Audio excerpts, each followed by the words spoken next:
How's it going, YouTube? We're going to try this with one hand here. So I cut a DVD case the same size as a CD insert. If you open up the front of a CD jewel case, you're going to have artwork. That's what I traced on the DVD cover. So now I have a square, right?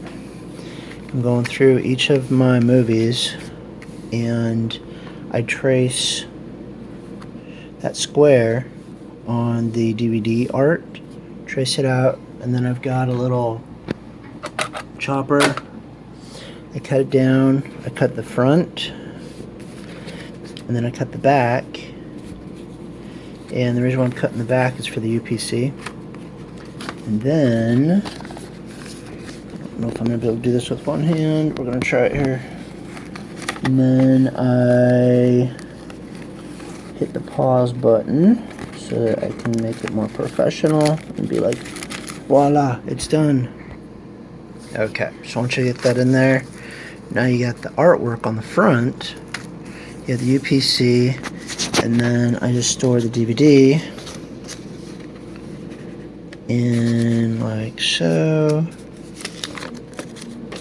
And then the box that I'm keeping these in, I'm going to alphabetize these here in a little bit, but this is so sweet because you can just like thumb through and you still have your artwork without having to worry about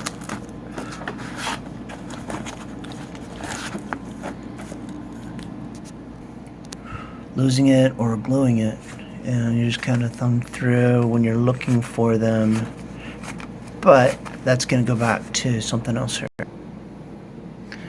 So this is an old Kindle Fire I think I got off at a yard sale, and I've got all the movie posters on here, so I can just thumb through them and be like, hey, I want to watch that one. Eventually maybe it'll link to actually playing it, but for now I just thought that was kind of a cool movie catalog idea. Thought I'd share it.